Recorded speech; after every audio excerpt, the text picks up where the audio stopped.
what's inside of this box today.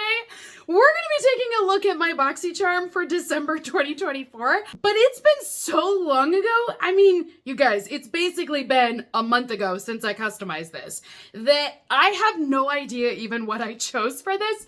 So yeah, we're going to open up my Boxycharm box, but I have no idea what's going to be in here. Hey beautifuls, welcome back to my channel where we do lots of unboxings over here. We are going to be taking a look at my Boxycharm presented by Ipsy today. This is a monthly beauty subscription where you will receive 5 full-size beauty products inside of it every single month. Now, like I said, you are able to customize this box. The great thing is you are able to choose 3 of the 5 products inside of your box. But I don't remember what I chose for my box this month. So I'm just hoping that the Sydney at the beginning of the month was happy, because right now, I couldn't tell you a single thing. I don't remember the brands. I don't remember if the choices were good for December or not. Like, I don't remember anything about this box.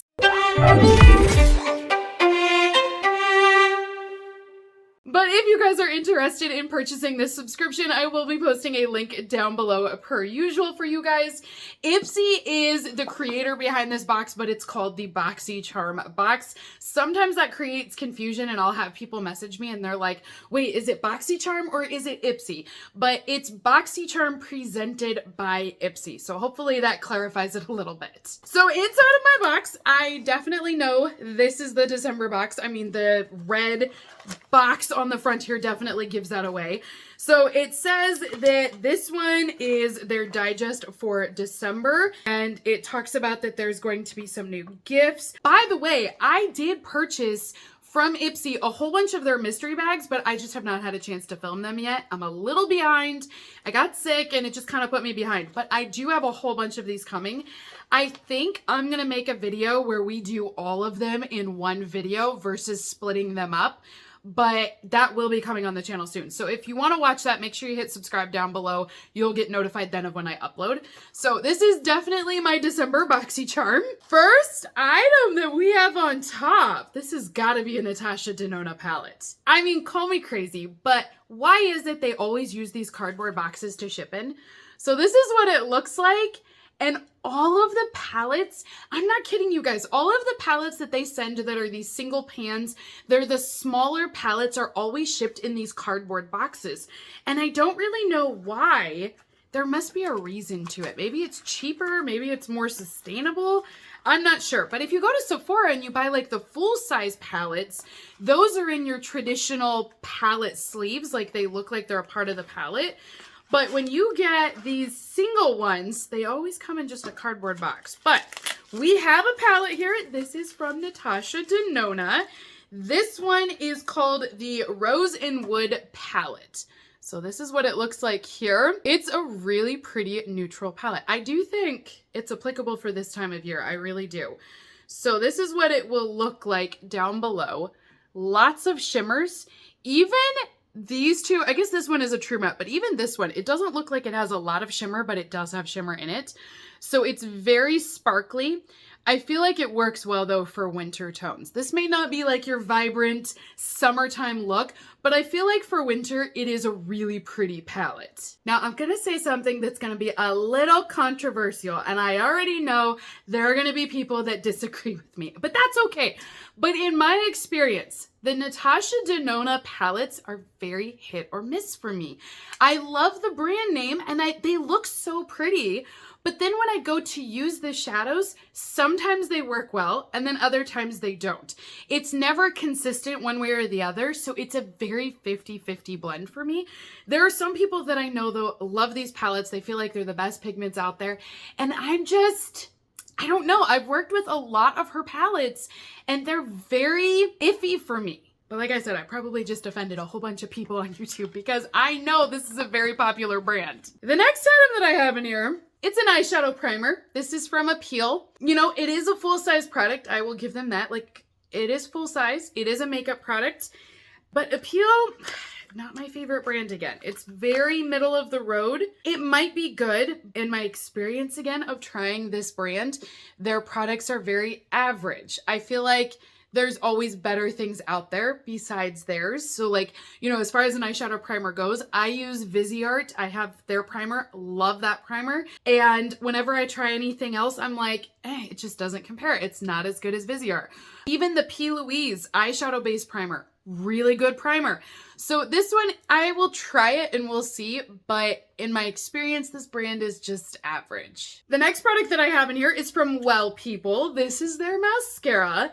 Now, this is a brand that I like. I don't necessarily like all of their products, but I like what they stand for. So they're all about cruelty-free products, but they also use plant-based ingredients in all of the products that they create. So they're considered a clean beauty company because of the ingredients that they use.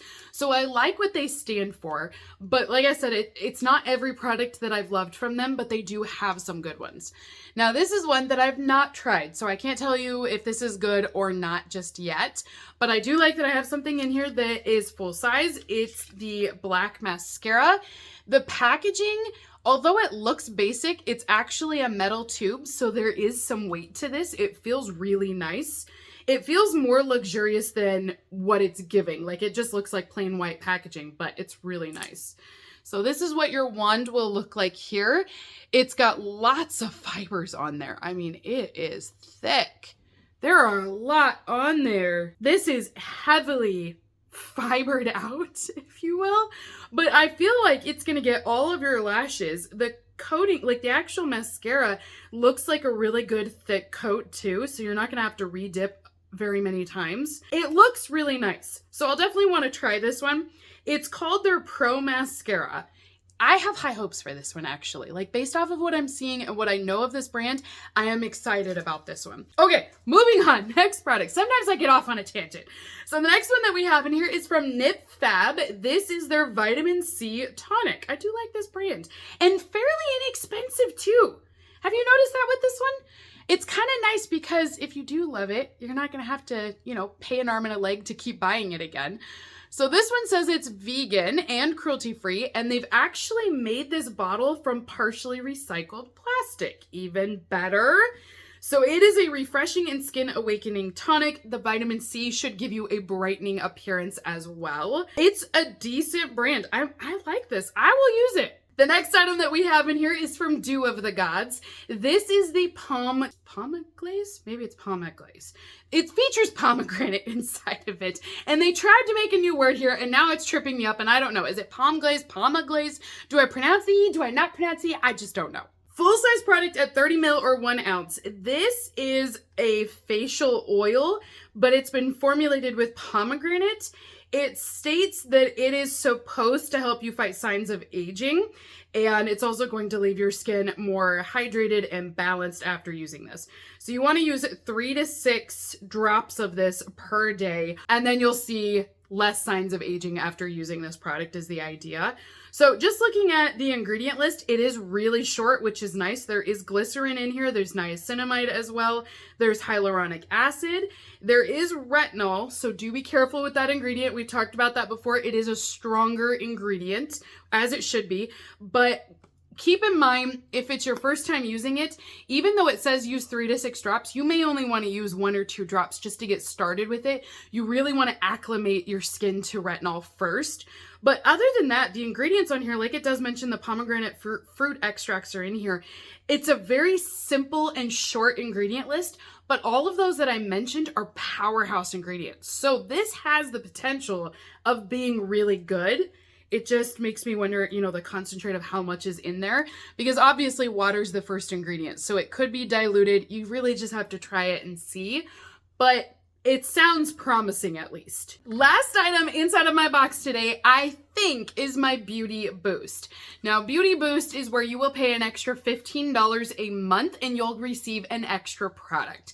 This is optional. You don't have to do the Beauty Boost if you don't want to. I've always done it because I've felt like most of the time it's worth it. That $15 for the luxury brands that I see in that category is usually a steal of a deal. So I think this is what I have for my Beauty Boost, which is Ole Henriksen. This one is their Hydra Barrier Nourishing Facial Oil. So it is a full-size product. This brand easily can retail from $70 to $80 for each of their products, if not even more than that. So that's why I feel like Beauty Boost is a good deal, because $15 for this is a much cheaper price point. So this oil, again, is supposed to help with hydration, and it's actually going to reinforce your skin's barrier. So it does not have retinol inside of it. It's a little bit different than the oil we just saw from Dew of the Gods. That focuses on signs of aging. This is more for hydration, which here in winter, I will take all the help I can get. Great brand though. I mean, this is what I'm saying. Kudos to Boxycharm for getting brands like this, because this is what I do want to see in this subscription box. And I feel like lately there's been so much talk of increased prices. Oh, isn't there an increase of, or did I dream this? Wait. I think the prices are going up in January. I think. Okay, maybe I'm off. I can't really remember now, you guys. That's so funny. I can't tell if I've had a dream about this or not. But I thought we had an email, this is at least how I'm remembering it, that we had an email that said their prices were going up in January. And I kind of laughed because I was like, this is normal. Every year, usually it's in October, but every year we will see the prices go up with Ipsy. And so it didn't surprise me that it was going up again. What is it going up? It's only like $1 or $2. It's not much, but it is going up in price again. But this is always my thing, is that if you're gonna raise prices, we need to see brands like this. We need to have more luxury brands. I don't feel like brands like Appeal and Dew of the Gods are justifying that price tag, because I know these brands are not costing nearly as much as Ole Henriksen is.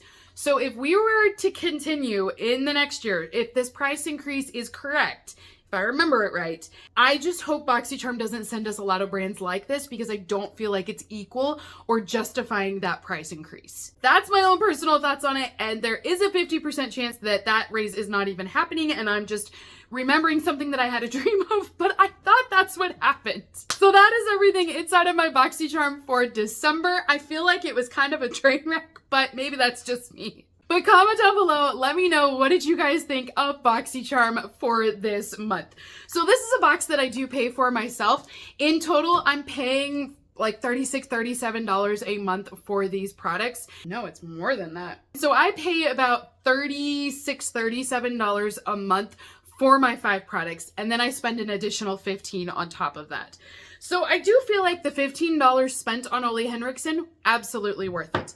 The $36, $37, whatever it is for the other 5 products, I feel like it's decent, but it's not great. I feel like the Natasha Denona is definitely worth it.